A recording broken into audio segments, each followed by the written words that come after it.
Pwede na, Wolf.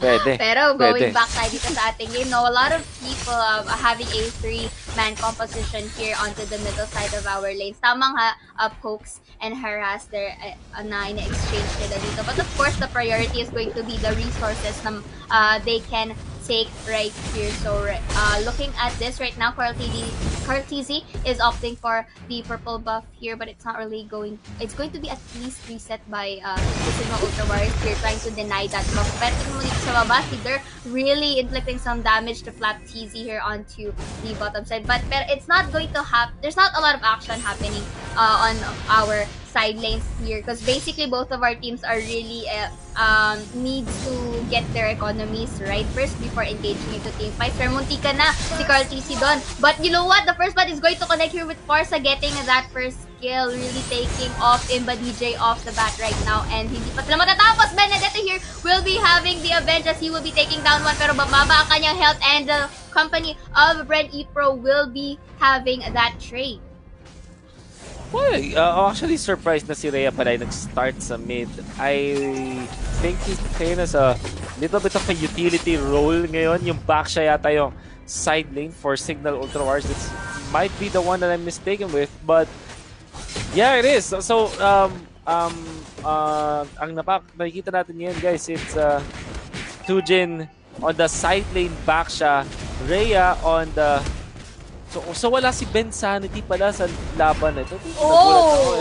But that was a nice way of the Dragon for the show right there. Kahit sabihin natin nasa loob siya ng Torres, it means that there is no hesitations na nakita with that show over Coco specifically. So that is also one for the taking, and it kind of gives them a certain amount of gap in terms of goals. Or it's not really that far kasi it's still too early to decide right here. Pero si Rhea mananok up dito with the ejector of EJ right here again. I think it's another attempt coming in. Carl TZ tries to dash it in with his clones, but it's not going to connect, so he decides to disengage, which is a good strategy. But meanwhile, the Thomas here is just gonna shove away the minions onto the bottom side, which is good para he has more control of that area. But right now, Tsujin is going to try and corner up, but Jawhead, on the other hand, will be taking down one. It's actually an off-camera kill. So right now, Signal Ultra Warriors will be opting for the first objective right here.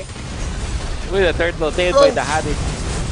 Falling Star Moon, however, is gonna go inside right there, pero mananok up both sides. The members of Signal Ultra Warriors and TC will be trying to go in, but it's not gonna connect to anyone, and Few will be using his Phoenix to disengage. So that was a little bit close for Signal Ultra Warriors, pero they still were able to get that turtle, and that is looking pretty good in terms of their economy. Okay, so siguro nalilito din kayo sa mga nangyayari. Rhea is playing instead of Bensanity. So ito yung position 5, or usually is the tank sa mundo ng Mobile Legends. At siya ay nakamask din. So he started as the support. Benedetta is actually playable sa tatlong roles, which is one, the funnel carry. Second is the side lane. Or third is the tank utility. That was a very nice ejector coming in from the Jawhead. Once again, talagang pinipin down nila yung si Tsujin. Sorry, nabolos ako doon. And that's actually great. I like it how BREN EPRO is just engaging in these skirmishes fights, denying the economy rate of Signal Ultra Warriors here. Now, although sige, sure, the objectives were in their hands, but them taking or having some pickups running through, it kind of closes in the gap na Signal Ultra Wars is trying to make in here sa ating laro. So right now, again, in terms of pacing, BREN EPRO is a bit of aggressive here at this point.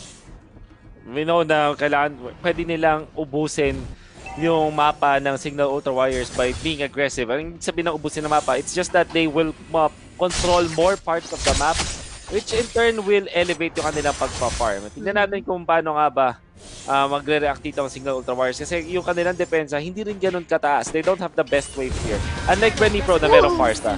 Okay, once more, Coco will be having that Way of the Dragon here against Sujin, and look at that feathered airstrike. It was perfectly placed just to really deplete the health of Sujin, and Coco will be going for the finisher. And again, Falling Storm ang magagamit, but not gonna connect to anyone. Si Rhea dito with a low break of health right there, but was able to get a pick off all on his own. So si Flap TV nakita niya, and I think will not commit the chase anymore because the objective is going to be the priority for BREN EPRO right here. But si Dur and the 3 members of Signal Ultra Warriors is going to be here and try to contest, but the Heart will be going for the steal, and this is good objective taking coming in from Signal Ultra Warriors.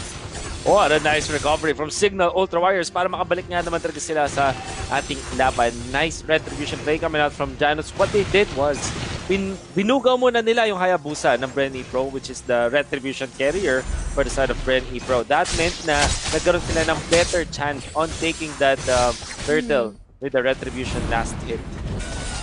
And again, right here, Kono, that si Janus dito, but it's not really going to connect to Jawhead and to that middle side, which is good kasi it kind of denies the pick of taking ng Signal Ultra War. So again, I like it how they are grouped up on the top right now, but this also gives some space for BREN EPRO to push on the other sides of the map, which is right here onto the bottom. Sinashove nila yung minions dito, and EJ is going to eye out for Rhea but is not going to eject him anytime soon. Feathered Airstrike gagamitin, and Esmeralda with that entry coming in sa ating gitna. It's not gonna be over as Sujin will be flame shotted there by the Farsa. Kahit with no hesitations with the usage of the resources. That was a beautiful knockdown coming in from Coco once more. Will be depleting Imba DJ's health, pero ang makaka-pick off is going to be the Valier here taking Coco off the map. So still, the aggression is good for BREN EPRO, pero nakaka-survive pa din naman ang Signal Ultra Warriors dito.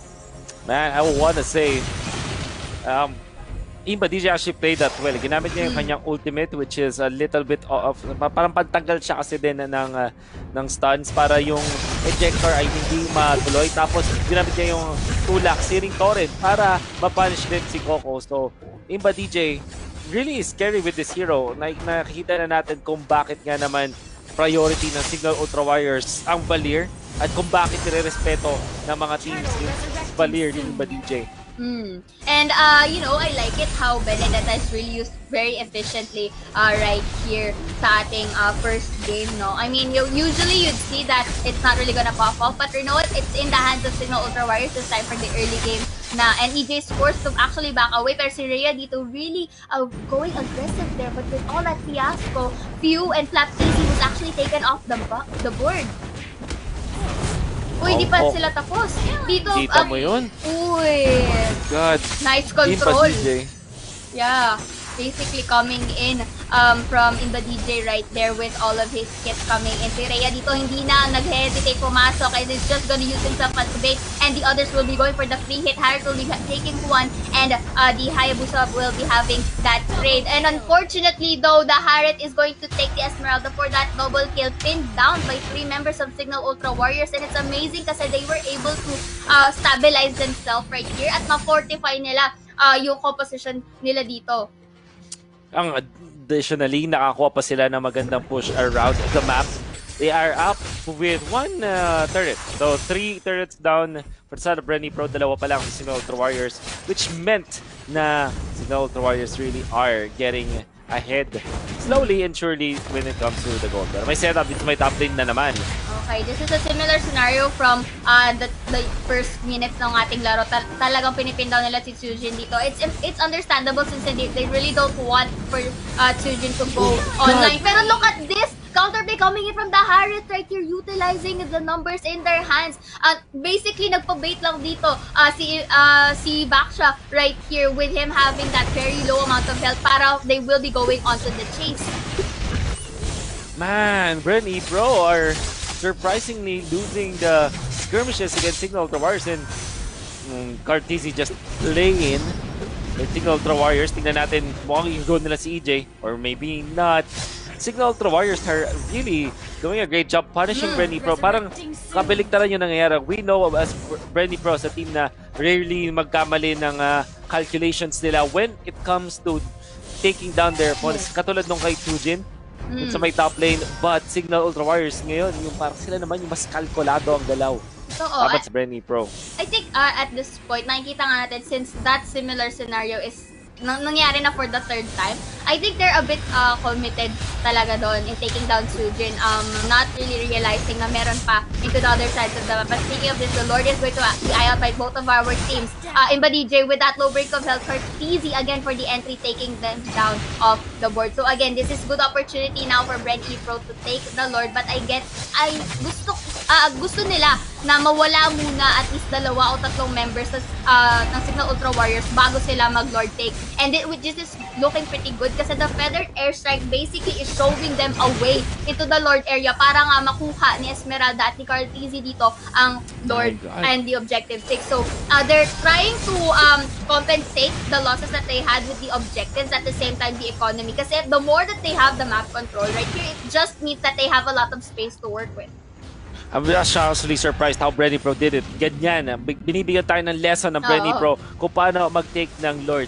Just one, nag-poke muna sila sa kalaban. Meaning to say, binawasan nila yung mga HP bars ng kanilang kalaban as much as they can. Spacing is key for that. At syempre, yung fact na meron silang Farsa, mataas yung priority nila sa hero na to eh. Kasi alam nila na pwedeng nila gamitin sa mga ganong situations. Second is, how they were able to find a pick of first. At nung nalaman nila, nakita nila na yung main damage dealer, or at least yung main playmaker para sa Signal Ultra Warriors, which is the Valir, ay namatay na.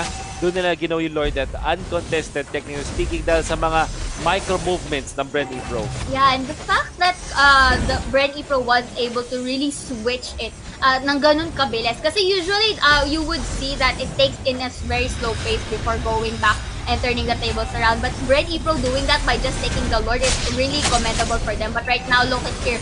We are now seeing some pressure and split pushes coming in from BREN EPRO, and they're not really engaging that much kasi they don't want to have casualties on their hands. But look at this. Maipit yung Sujin dito with the Feather Airstrike and a lot of CC coming in from BREN EPRO, and you know, Esmeralda will be taking that pick-off coming in sa kanila. And this is not yet over because look at this. It's going to force now Signal Ultra Warriors to stay into their turf. Meanwhile, BREN EPRO has a lot of free time here to get all of these economy na nasa side nila. Get the EJ trying to go for this! Fully Storm mo papasok kay Imba DJ to deny him from going into the fight. But the Tamos, you know what, will be taking EJ off the board. And this is a trade coming in for Carl Tizzy, just going in for that entry. Walang hesitations kahit may Torre na nakatayo. And this is already exposing their bottom side. Feathered Airstrike once more will be used. Tamos will be going into the Farsa but will be heavily protected by the members of BREN EPRO. Hindi pa sila natatapos. Falling Storm mo dito sa baba, taking down the Valir, one of these carry ng ating Signal Ultra Warriors. But look, Saret will be going for the Chrono Dash in. Will be having a lot of damage inflicted upon BREN EPRO, and this forces them to back away and just take Sujin at least for the kill. Way of the Dragon is going to finish it off. God, the micro plays coming out from BREN EPRO. Doon natalong Signal Ultra Warriors. Their macro was good. Masabi ko para sa Signal Ultra Warriors, whatever they're doing in the early stages and up until the mid stages of the game, it's actually very good. Bakit? Dahil maganda yung kanila nakukuha out of it. They're winning, they're controlling the map. However, when it comes to the micro outplay, lalong-lalo na nagkaroon ng movements before the Lord take, dun na nadali ang Signal Ultra Warriors. That wonderful siege from BREN EPRO. What do I mean by siege? Yung unti-unting pag-push ng BREN EPRO, like ushering the waves from the bottom part. Tapos, yung pag-take nila ng turret sa baba, ginagamit nila yung Feathered Airstrike not to kill or anything. Kahit yung Falling Star Moon, ginagamit nila pang bugaw lang. All they need to do was just to shove or, you know, i-poke yung Signal Ultra Warriors para din naman hindi na makaporma yung Signal Ultra Warriors at sila yung makapag-push. But this can be a good opportunity then for Signal Ultra Warriors to utilize how the good performance of Janus is with his chrono dashes and with his initiations too. Kasi nakita mo, he has that follow-up damage eh. Ang nagiging problema lang is how they initiate the fight. Kasi as you mentioned, BREN EPRO is slowly taking control in terms of the fights na nangyayari here. So right now, they can utilize the Harriet if they are able to at least contain BREN EPRO and forcing to pick off one of these first-year members of BREN EPRO. I want to say, Rhea, di na ganun kaganda yung lack of valid tank ng Signal Ultra Warriors na supporting role. Yung tank nila is sa back siya, which is the core, na kailangan din naman mag-farm, mag-output din ng damage for Signal Ultra Warriors, and this is definitely bad for them. Tingnan natin kung paano i-take ng BREN EPRO yung Lord ngayon. As like what they're doing kanina. Yes. Esmeralda lang at Hayabusa ang kinailangan nila na nandun sa Lord. Tapos sila Joed, Parsa, just poking and just Yeah. scouting the area, just making the space, cover fire para sa BREN EPRO. It's going to be difficult for Signal Ultra Warriors to contest that kasi you have to take note, map control is in their hand at dalawa lang ng members ng BREN EPRO ang nakapag-take down ng Lord. So it just means that the other three is heavily guarding the area. So this forces them again to at least utilize whatever they have for the side of Signal Ultra Warriors. And kung napapansin mo, what at the very beginning, Rhea was really used well dun sa early game. But right now, we're starting to see this expiration na tinatawag natin for the Benedetta pick. Unti-unti na nga. Well, there's execute. So, at least pwede siyang panggulat nga naman ng BREN EPRO. So, bago pa siya makalapit, napupok na siya ni Pew. Pew is just a masterful Farstar right now dahil ang dami niya nagagawa for his teams. Just poking, just dealing the damage bago pa makapag-engage ang Signal Ultra Warriors. Lord will be having the entry here onto the base. Falling Starman gagamitin. But not gonna connect to anyone. See the right here was ejected by EJ. But you know, it's not gonna make much of a damage. Feathered Airstrike gagamitin dito to actually poke away the members of Signal Ultra Warriors right here. They are opting for a kill right here instead of the base EJ with a low HP. But the Farsa is gonna finish him off the bat. Esmeralda, hindi siya matatapos dito. Again, Falling Starman for the second time around dito sa ating base. Feathered Airstrike gagamitin muli dahil cooldown is already up right here. But the Heart is going to have an exchange, but it's not enough as the members of Signal Ultra Warriors will fall down, and this game number 1 is going to BREN EPRO. Gonna have to say that Signal Ultra Warriors showed up today. Interesting strategy.